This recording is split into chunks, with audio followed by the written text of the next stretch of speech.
People often ask me, as a skeptic, if I celebrate Christmas, and I say sure. Well, not because of the baby Jesus, but then again, most Christmas traditions have nothing to do with the baby Jesus. Take the Christmas tree, for example. Centuries before the Christ child was supposedly born, many cultures brought evergreen trees into their homes for decoration in the month of December to celebrate the arrival of the winter solstice and to ask their various pagan gods for a bountiful harvest the following season. The practice continued in various forms throughout the ages. The ancient Egyptians honored their sun god Ra with palm leaves and evergreen trees. The early Romans decorated their homes and temples with evergreen boughs as part of a pagan festival called Saturnalia, the festival of Saturn, the god of agriculture.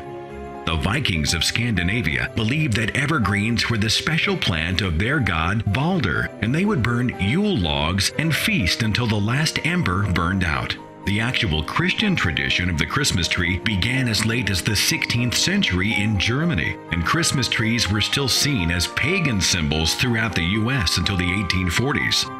The winter solstice, not the baby Jesus, most likely accounts for the selection of December 25th as Christmas Day. Late December was when the day started to become noticeably longer and the sun ceased its movement to the south. So the winter solstice was celebrated for the birth of the sun. It just wasn't the sun most religious people have in mind. And you might be surprised that America didn't even declare Christmas Day a national holiday until June 26, 1870. The exchanging of gifts, pagan in origin, stemming back to the festival of Saturnalia, and originally banned for that reason by the Catholic Church in the Middle Ages. Christmas carols? They trace back to the Middle Ages as well, not as religious songs, but as common folk songs sung during harvest festivals, and were only later integrated into worship by religious figures like Martin Luther. Mistletoe is a happy Christmas tradition, but few realize that mistletoe was once considered a mysterious, magical plant by the Druids and the Greeks, a pagan symbol of life and fertility. In Scandinavia, mistletoe was considered the plant of peace, under which enemies could declare a truce and arguing spouses could kiss and make up. Many decry the use of the word Xmas to mark the holiday, often clamoring that we should put the Christ back into Christmas.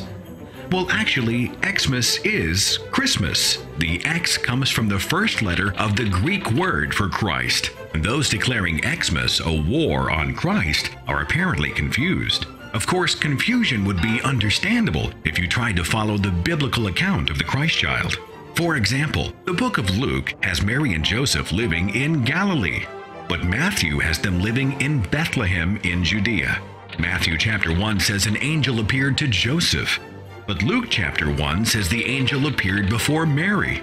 And what about the three kings we hear so often about? In the book of Matthew, they were magi, astronomers, not kings. There's no mention of three anywhere, and the entire account contradicts the one in the book of Luke, which has Jesus being visited by local shepherds, not astronomers. And the miraculous virgin birth? Not so much. Matthew apparently misread the original translation from Hebrew to Greek. The Hebrew word alma doesn't mean virgin. It translates young woman of marriageable age, or young maiden. What about the lineage of Jesus? The book of Matthew has 28 generations between David and the birth of Christ.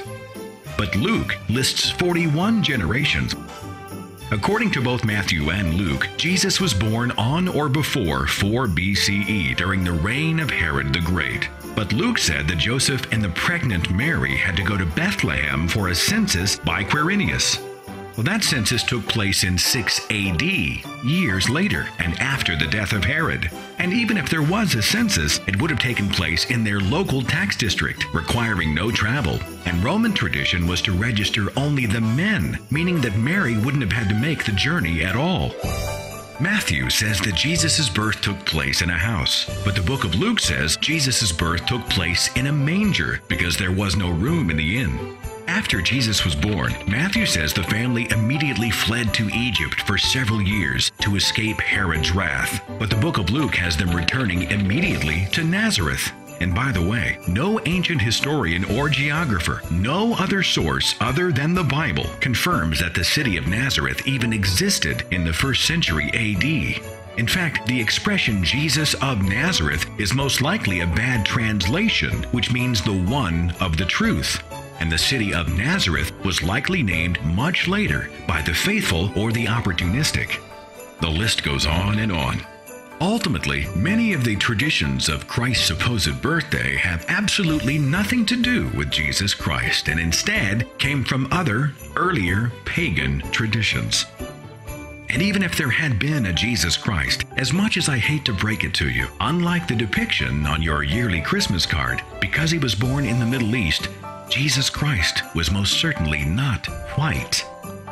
Still, I'm a fan of Christmas. I enjoy family, friends, Christmas light displays, the Christmas tree, stockings, gifts, the classic Christmas songs, hot chocolate and pumpkin pie.